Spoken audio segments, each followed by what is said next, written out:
पाहिजे. पण घराचा त्याग करून सगळा तुम्हाला आनंद गिरडेवासियांना देण्याकरता सोडलं ना, हा त्याग आहे यांच्या जीवनात. हे काही पैशा करता आणि पोटासाठी फिरणारे लोक नाही हो. त्यांच्या कार्यक्रमात आलो मनस्तुती नाही, ती वस्तुस्थिती. बऱ्याच लोकांनी दुकानं मांडले वारकरी संप्रदायात नाही असे नाही. बऱ्याच मोठ्या माळा घालणाऱ्यांनी समाजाला इतकं फसवलं, गडगंज श्रीमंती कमवून.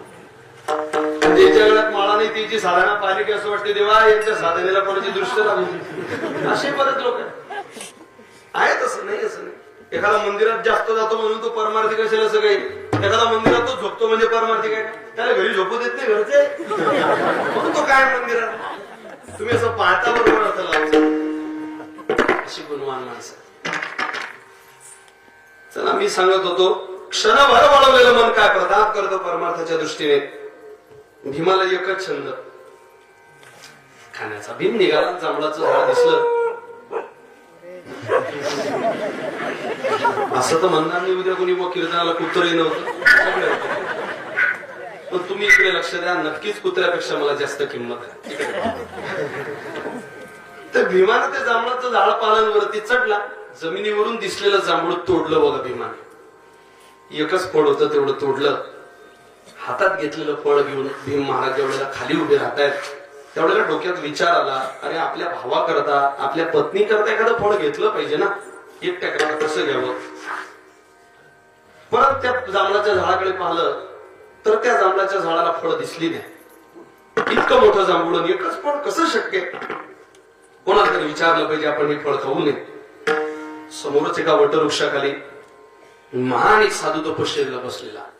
विचारलं, बाबा मी या जांभळाचं फळ तोडलो, पण धर्मराजाला, अर्जुनाला, नकुलाला, सहदेवाला, माझ्या द्रौपदीला एक फळ न्यायचं होतं मला, एक एक प्रत्येकी. पण आता त्या जांभळाला फळ दिसत नाही, एकच फळ येतो गाव या झाडाला. त्या शिष्याने उत्तर द्यायच्या ऐवजी रडायला सुरुवात केली. भीमा, काय पाप केलं रे तू हे? अरे तुझ्या हातात जे फळ आहे ना, ते 12 वर्षांनी या झाडाला जन्मलेलं फळ आहे.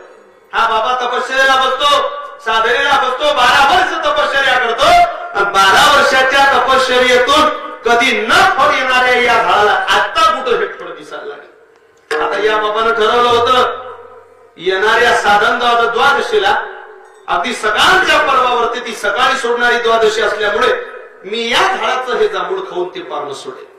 आणि तू ते जांभूळ तोडलं, हा बाबा दुसऱ्याच्या हातचं फळ खाणार नाही. वाईट वाटलं भीमाला. म्हटले याच्यावरती उपाय.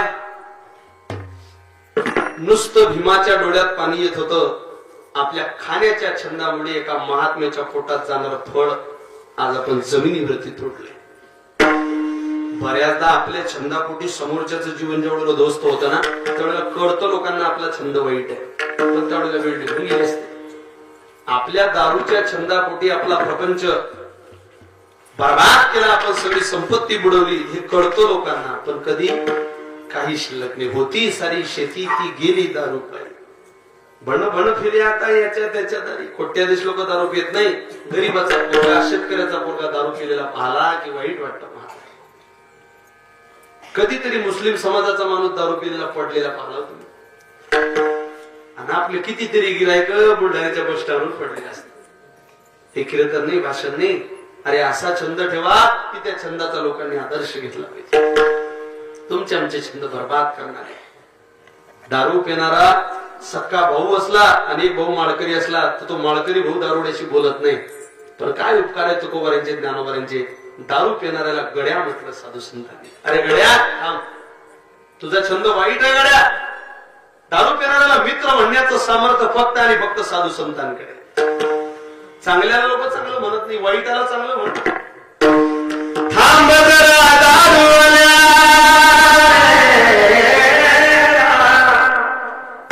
थांब जरा दारूवाल्या, बोल गड्या रे, दारू सोड गड्या रे, बोल गड्या रे, हिला सोड गड्या रे. देवाने तुला जन्मया भारती दिला, भारती दिला. कशी नाही जनाची मनाची लाज तुला रे. बोल गड्या रे, हिला सोड गड्या रे,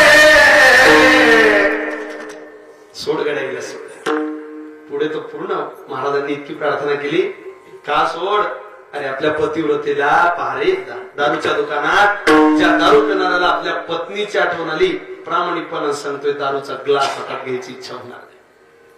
आमचं कीर्तन खऱ्या अर्थाने याच्यासाठीच आहे. दारू पिणाऱ्या प्रत्येक माणसाने त्या दुकानात गेल्यावर गोजीरावाने पोरांची आठवण घ्यावी. हजारो रुपये दारूत खर्च केले, कधी दारूत जाणारा पैसा पोराला एखादा खाऊ काहीतरी भात करण्याचा विचार काय येत नाही आमच्या मनात. हा बसलेला जेवढा समाज आहे ना, माझी सगळ्यांना प्रार्थना आहे, या दारूचा उगम जिथून झाला ते मूळ आता काढून टाका. शपथ आहे तुम्हाला या तुकोबांच्या ज्ञानोबांच्या दरबारामध्ये, परमपूजनीय स्वयंप्रकाश बाबांच्या या कार्यक्रमाची शपथ आहे तुम्हाला.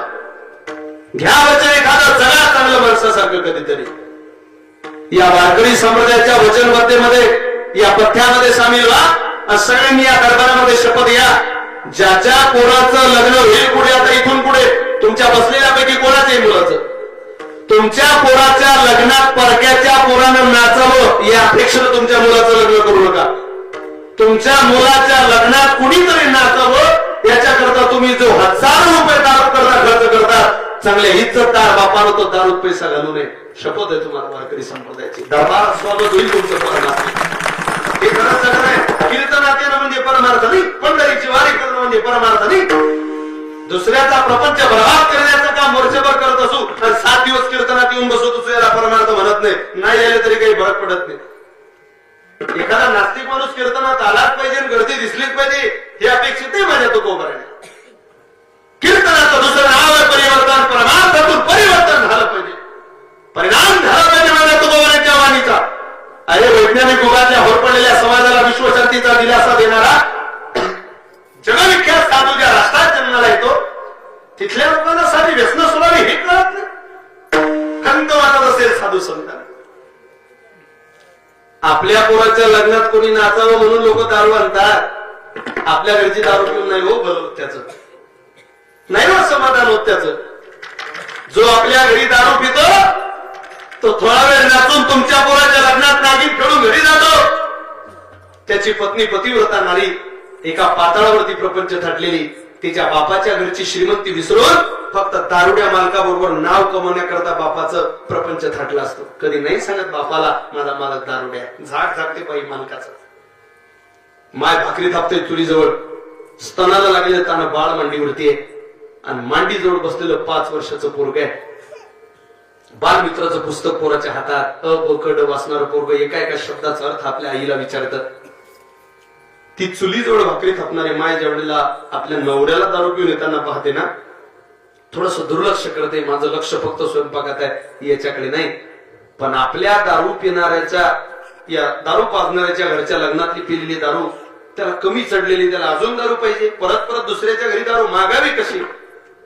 त्याला माहितीये आपल्या बायकोनं 2 वाजेपर्यंत काम केलं आणि 100 रुपयाची नोट आपल्या घरात आली आहे, ही काम करते म्हणून तो चूल पेटते आपल्या घरात. जाणीव आहे त्याला, कारण तो निर्लज्ज आहे, तो व्यसनाच्या अधीन गेलेला आहे.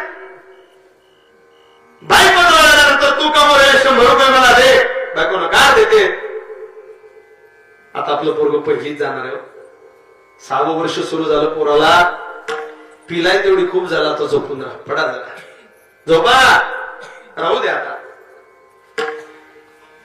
केस धरून उभं केलेल्या बाईला 5 वर्षाचं पोरग ज्या वेळेला आपल्या बापाला आपल्या आईचे केस धरताना पाहताय ना महाराज, हातात केस धरून जोडा भरली, लात मारता बरोबर स्तनाला गेलं पोरग मांडीच्या खाली गेलं, हातातली भाकर चुलीत पडली, तांब्यातल्या पाण्याने चूल विझून गेली. 5 वर्षाचं पोरग स्वतःच्या जन्म देणाऱ्या बापाचा हात धरतं आणि डोळ्यात पाणी आणून म्हणतं, बाबा 100 रुपयाची नोट आईनं कुठे ठेवली मला माहितीये, मी दाखवेन तुम्हाला.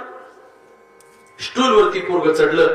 स्टूलवरती चढलेलं पोरग पाठीवरच्या तांदळातल्या डब्यातली 100ची नोट काढली, बापाच्या हातात दिली, हे घ्या बाबा, घरातले 100 रुपये जातील याचं दुःख त्या 5 वर्षाच्या पोराला नाही. गिरडावासियांनो, पण या 100 रुपयाचा एक कागद माझ्या घरातून नेल्यानंतर माझ्या आईला माझा बाप मारणार नाही याचं समाधान त्या पोराला असतं. तरी आम्हाला कळून नाही. सोडा राजीव, सोडा, एखादं व्यसन सोडा. शपथ आहे तुम्हाला, तुमच्या आयुष्याचं भलं होईल, तुमच्या खिशातली लक्ष्मी कधी संपणार नाही. गड्या म्हटलं आमच्या साधू संतांनी, सोडा व्यसन. आंब पिके पान रखे, मोह पिके पान खोए, जो उसी का रस पिए उसका क्या हुए. आंबे पिकल्यावर आंब्याला सगळी पानं असतात, आता आहे मोसम आंब्याचा, पण मोह पिके पान होय. दारूचा जन्म ज्या घरात झाला, आणि स्वतःच्या आईवरती व्यभिचार करणारी दारू तुमच्या माझ्या जर पोटात जायला लागली, जिने आईवरती व्यभिचार केला ते तुमच्या आमचे प्रपंच संसार काय ठिकाणा भेटाय. कबीर महाराजांनी दिलेलं उदाहरण आहे. पण असा छंद ठेवा की त्या छंदाचा आदर्श लोकांनी घेतला. मला असं वाटतं या पतिव्रतेने एखादा प्रश्न आपल्याला विचारू नये, विचारलं पाहिजे यांनी आपल्याला कधीतरी. कुठल्याही व्यसनी माणसानं क्षणभर आपल्या बायकोकडे क्षणाची पत्नी आयुष्यभराची आई म्हणून पाहावं, नक्की व्यसन सुटेल. पाहू का तिच्याकडे आई म्हणून. अरे परकेची पोरगी आपल्या बरोबर प्रपंच थाटायला आली, गळ्यात मंगळसूत्र तिच्या, पण आमच्या सौभाग्याचं लेणं, कपाळाला कुंकू तिच्या आमच्या नावाचं, पायात थोडे तिच्या आमच्या नावाचे, हातात कंगन तिच्या आमच्या नावाचे. एवढंच नाही, शृंगार करते ती चांगली दिसावी म्हणून नाही, अमुक अमुक बाटल्याची बायको शोभून दिसावी म्हणून. दुसऱ्याच्या पाया पडते ती, पण स्वतः करता आशीर्वाद देत नाही, समोरचा आशीर्वाद देतो. अखंड सौभाग्यवती भव आमच्या करता. 9 महिने 9 दिवस बाळाला सांभाळते ती, तरी उदार अंतःकरणाला पोराचा जन्म झाल्या त्या पोराच्या पुढे नाव लावते आपलं. हा त्याग बाईनं केला आमच्यासाठी. अरे ज्या बाईनं इतका त्याग केला, त्या माऊलीसाठी, त्या स्त्रीसाठी, आपल्या पत्नीसाठी, आपल्या आयुष्यभराच्या आई करता आम्ही थोडं व्यसन सोडू शकत नाही, आमचा छंद बदलू शकत नाही. सोडा, माझी प्रार्थना आहे तुम्हाला. तंबाखूचंही व्यसन असेल तर सोडा, चोरी जरी मांस मदिरा सट्टा पत्ता सोडा, माणूस म्हणून जीवन जगा. स्वागत होईल तुमचं परमात्मेच्या दरबारात, नक्की स्वागत होईल.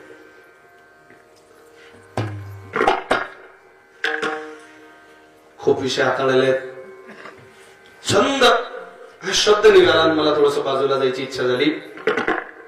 भीमाला असं डोळ्यात पाणी रडवत होतं, ते डोळ्यात येणारं पाणी पाहून भीमाला जाणीव झाली, हा सगळा घडलेला परिणाम आपल्या छंदाचा. खाण्यापोटी एका साधूच्या पोटात जाणार फळ तोडलं, काय करावं महाराज. याच्यावरती काही उपाय, पर्याय, एकच इलाज आहे याच्यावरती. भीमा सगळं झालेलं पुण्य जर दान करत असला तर हे फळ झाडाला चिकटू शकते. भीमानं ते फळ जमिनीवर ठेवलं, गंगेचं पाणी घेतलं, संकल्प सोडला, सगळं पुण्य दान करतो, फळ झाडाला चिटकलं पाहिजे. संकल्प सोडता बरोबर जमिनीवर ठेवलेलं जांभूळ 2 हात वरती आलं. भीमा तुझं पुण्य संपलं, माग कोणाकडून पुण्य. भाऊ होता अर्जुन, अर्जुना देतो का रे पुण्य. तो काही आजचा भाऊ नव्हता. आता जे भाऊ पाहिले की मना वाटते, देवा रे सख्खे भाऊ गावात बोलत नाही, दर महिन्याच्या तारखेला कोर्टात बोलतात रे बुलढाण्यात, शेतीच्या भांडणासाठी, जागेच्या भांडणासाठी. किती हजारो लोक या अजिंठा बुलढाणा रोडवरती मरताय ऍक्सिडेंट मध्ये, आणि हे लोक हिरभर जागेसाठी आयुष्यभर भांडताय. आणि सख्खा भाऊ पोराला सांगतो, मोठ्या बाबाच्या पोराशी बोलजो नको, त्याच्यात खेळायला जाजो नको, त्याच्या घरी पाय टाकजो नको, आयुष्यभरात त्याच्या नादाला लागजो नको. ही शिकवून देणारा बाप या जगात जन्माला येतो. अरे देवा तुझी मुले अशी कारे भांडतात. अरे देवा तुझी मुले अशी कारे भांडतात. कुणी एकत्र नांदत, कुणी एकत्र नांदत, कुणी दूर दात. अरे देवा तुझी मुले अशी कारे भांडतात.